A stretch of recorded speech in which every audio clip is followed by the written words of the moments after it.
Mon nom est Marie-Christine Kerouac, je suis avocate et je suis la directrice du programme d'aide aux membres du Barreau du Québec.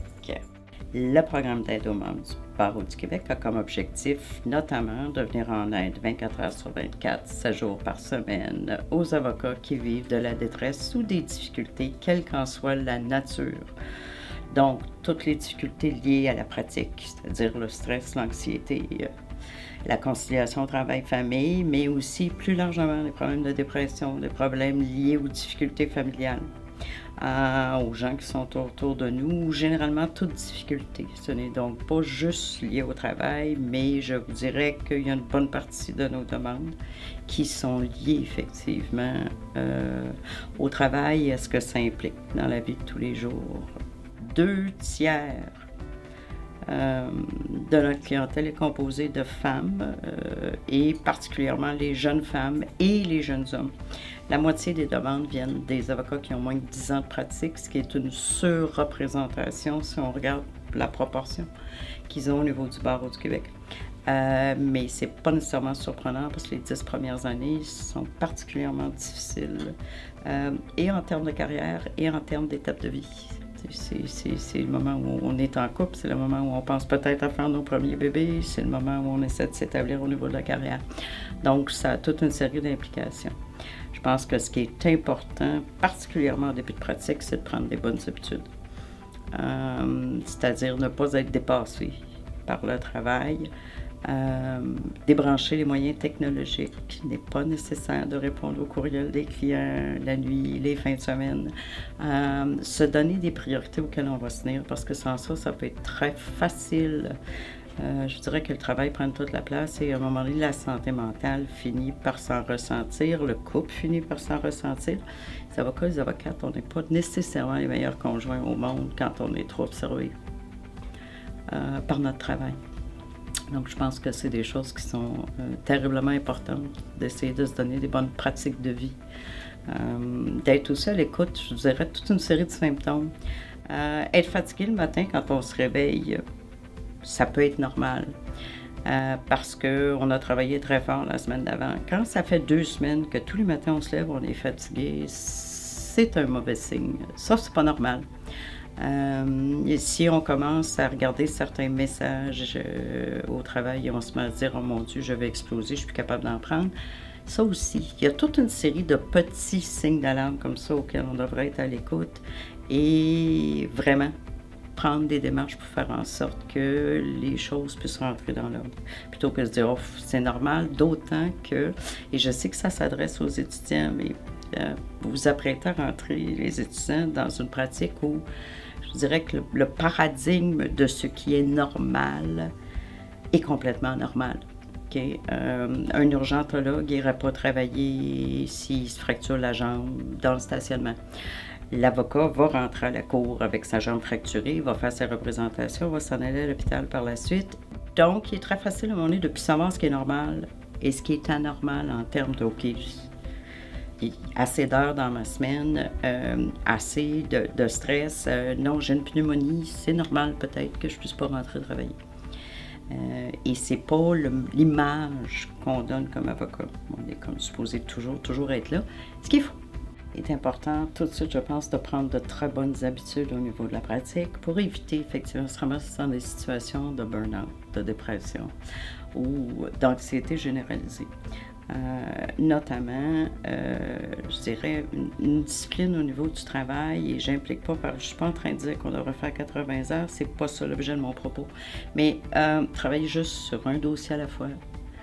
Désactiver de grâce l'avis de courriel sur l'écran d'ordinateur parce qu'à chaque fois, votre cerveau est pris par « Oh, mais qu'est-ce que cela? » Vous savez, la mécanique du cerveau fait en sorte que ça va vous prendre grosso modo 20 minutes avant d'être à nouveau concentré.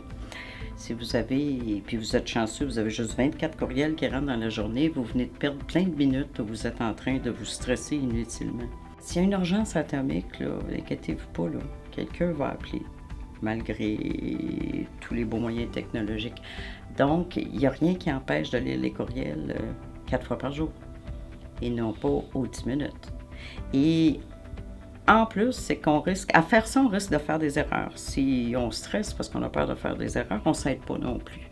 Avoir le cerveau dans 4 dossiers, c'est à peu près faire exprès pour, à un moment donné, soit échapper à quelque chose, soit effectivement commettre une erreur. Donc, c'est important de rester, dans le fond, un seul dossier. C'est important aussi de décider à telle heure, j'ai fini puis je m'en vais. Je rentre chez moi. Et non, je n'écouterai pas mes messages, je ne regarderai pas mes textos. Il est important d'avoir du temps où on n'est pas un avocat. On est juste soi-même. Soi-même son conjoint, soi-même parent, juste soi-même. Pour éviter effectivement que le stress de la profession fasse en sorte que ça prenne toute la place. Il est important de se planifier les vacances. Et ça, dès la première année de pratique, là, pas... On n'attend pas d'avoir 5, 6, 10 heures de pratique. Non, on part en vacances. C'est pas vrai qu'à la fin de l'année, je sais que ça fait partie des craintes.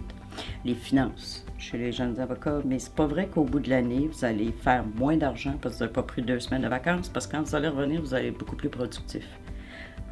Inévitablement, quand on est fatigué, on a tout le syndrome du dossier qu'on prend et qu'on déplace dans le bureau, là, d'un bout à l'autre du bureau, à se dire oui, il faut que je me mette dedans. Parce qu'il y a juste tant de capital, de concentration qu'on a dans une journée. Inévitablement, bien, si on est plus reposé, on est beaucoup plus efficace en termes d'effectuer le travail. Je pense qu'il est important aussi de faire une espèce de liste de quelles sont nos priorités. On peut être un excellent avocat et avoir une vie personnelle. Et c'est important de mettre des œufs, je dirais, dans tous les paniers, parce que sans ça, c'est juste au niveau du travail, puis il n'y a plus rien au niveau de la vie personnelle. Ça devient complètement débalancé. Et ça fait en sorte qu'effectivement, là, arriver à faire face au stress. Puis on se comprend, le stress de la profession, c'est à la fois une réalité puis une chose absolument magnifique. Parce qu'il y a une adrénaline absolument extraordinaire pour ceux de vos étudiants qui vont devenir des plaideurs. Là. Plaider un procès, c'est extraordinaire. C'est aussi stressant, mais intellectuellement, c'était terriblement stimulant. Okay? Donc, c'est aussi aller voir que des fois, il y a 2 côtés à la médaille et essayer d'aller se nourrir de ça, mais d'aller se nourrir ailleurs aussi pour essayer de trouver une espèce d'équilibre. Okay? Et quand il y a trop de travail intellectuel, là, je crois fortement, ça fait partie des conseils qu'on donne au programme, là, faites quelque chose de physique.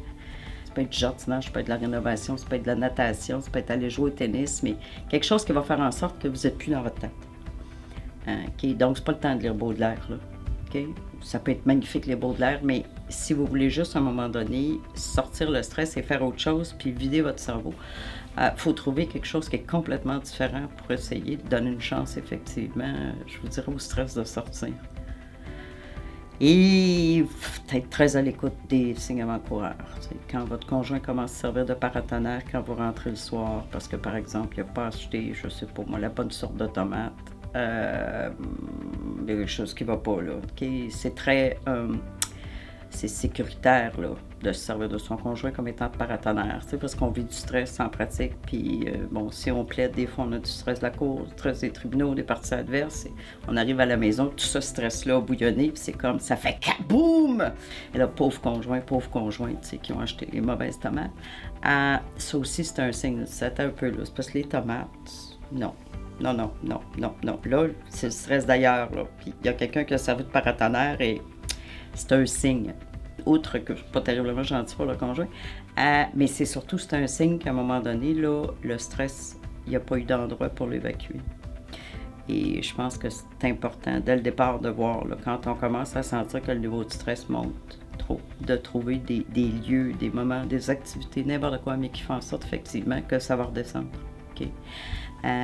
Et parce que c'est pas sain à un moment donné de garder tout ça. On va être énervant au début de pratique, c'est sûr. Il y a des bouts où on se sent totalement incompétent. C'est aussi ça, totalement normal. Ça aide aussi de parler à nos confrères. Pas avoir peur de poser des questions, pas avoir peur de faire preuve d'humilité. Il n'y a pas un cabinet qui engage un jeune avocat qui s'imagine qu'il sait tout. Au contraire. On s'attend à ce qu'il soit là pour apprendre. Les cabinets vont apprécier qu'un jeune avocat pose une question plutôt que de partir sur une tangente alors qu'il n'a rien compris. Okay? Ce qui est une perte de temps, d'énergie, effectivement, et qui risque même de donner des résultats qui sont délétères. Il n'y a pas un patron ou une patronne avocate qui n'appréciera pas que le jeune avocat retourne dans son bureau et dire « Tel aspect du dossier, là, je ne suis pas certain. d'avoir très, très, très bien compris. C'est tout à fait correct. Ne pas penser qu'il faut qu'on ait la science infuse dès le départ. De toute façon, la science infuse, on ne l'a jamais, là, même après 25 années de pratique. Là. Bon. Mais à fortiori, effectivement, durant nos jeunes années, là, et c'est normal de se sentir dépassé. Ce qui est important de savoir, c'est que c'est normal. À partir du moment où c'est normal, on fait OK, ce n'est pas juste moi, je ne suis pas un imposteur. T'sais. Je vais rentrer un matin au bureau et tout le monde va me pointer du doigt en disant ah ah, on a découvert, t'sais. Vous n'êtes pas compétent. Non, on apprend. C'est normal, c'est correct. Si on fait nos listes, on les regarde, puis on se sent dépassé, moi, je trouve que c'est toujours une bonne idée d'aller consulter. Puis des fois, ça ne veut pas dire pendant un an, mais des fois, juste 2 rencontres avec l'aide d'un thérapeute, ça peut permettre de pister certaines solutions ou d'obtenir des trucs, effectivement, par rapport à où est-ce que ça accroche. Okay. Pour ce qui est de ça, c'est sûr aussi, essayer de manger. Ça a l'air ridicule ce que je dis, mais j'ai vu, moi, la pratique évoluer en 25 ans. Tout le monde dînait quand j'ai commencé à pratiquer, moi. On est passé, et on allait dîner avec les clients. On est passé de ça à, je vous dirais, la sandwich sur le coin du bureau, à l'hypoglycémie chronique de beaucoup des avocats, c'est-à-dire que souvent, on ne dîne même plus. Tu rentres le soir et là, bon, tu goinfres toutes sortes de choses pour essayer de remonter, mais ça ne réglera pas le problème le lendemain matin. Donc, il y a une certaine hygiène de vie qui est aussi importante pour essayer d'éviter ce type de choses-là. L'avantage du PAMBA, c'est que c'est une corporation sans but lucratif, complètement séparée du barreau du Québec, ce qui nous donne toute indépendance, ce qui veut dire qu'un avocat, une avocate qui appelle au programme, personne d'autre, sauf le programme, ne saura qu'il a fait appel au programme.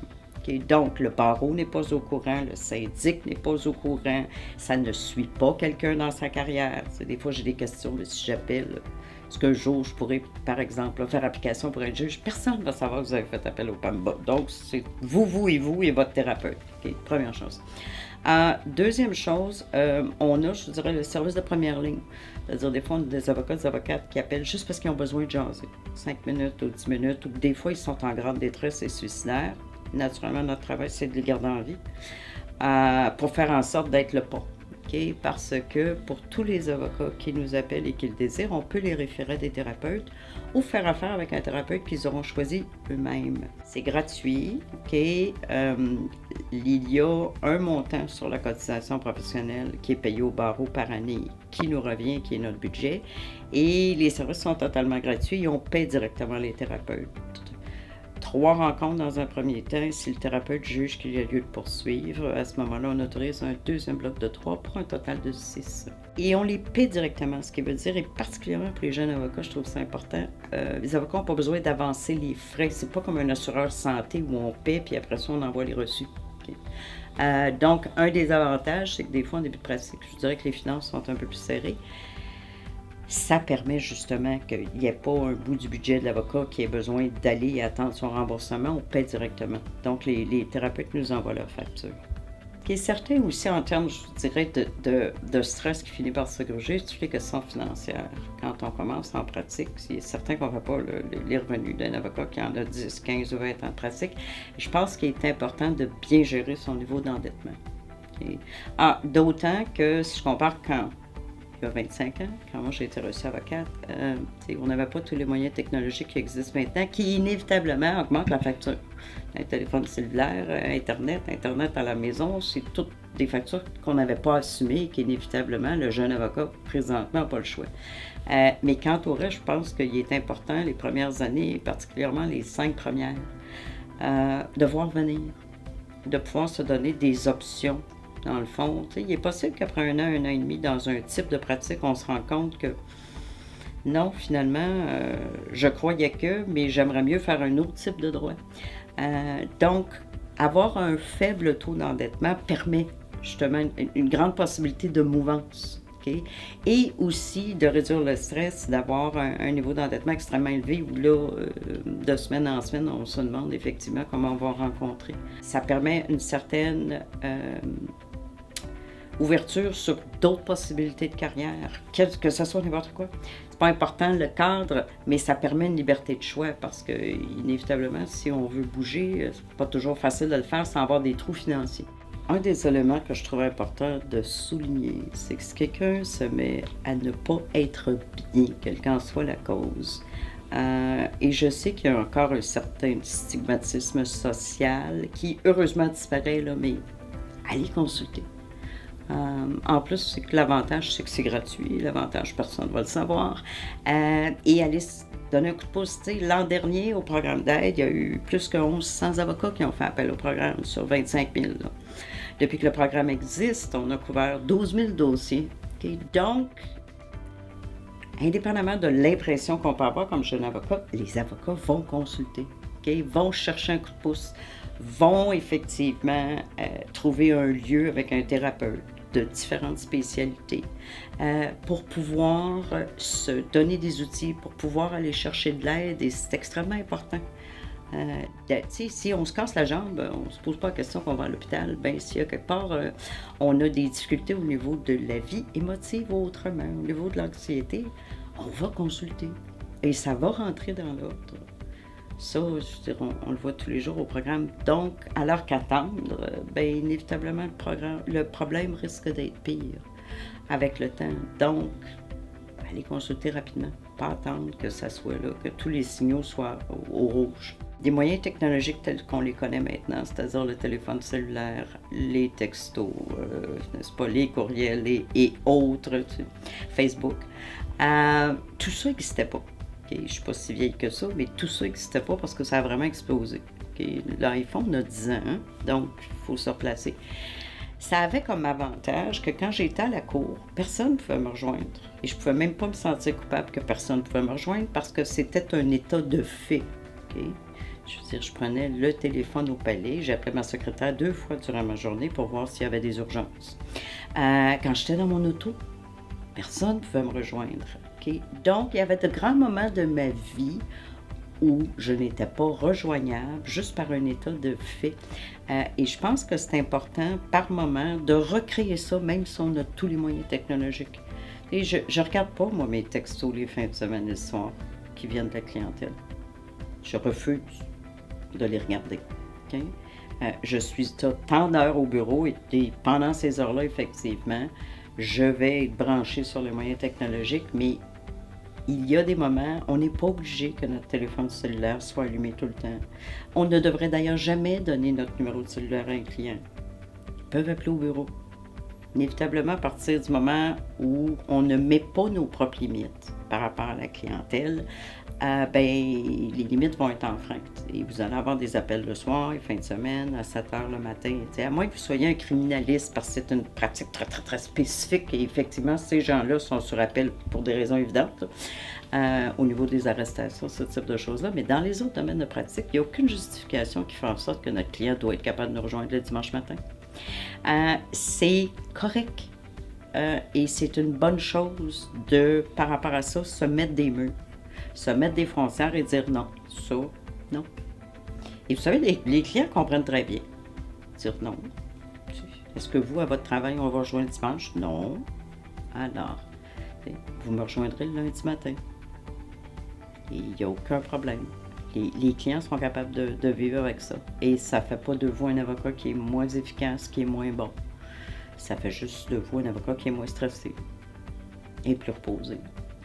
Et ça, je pense que c'est terriblement important.